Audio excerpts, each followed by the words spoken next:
ये साकड घाली तो गाभाऱ्यात माथा आभाळावरून राहू दे र किरपा नमन तुझे मी करीतो र देवा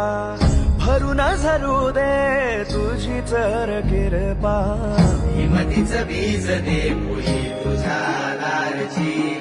उभं राहू वादळी ना भीती कुणाची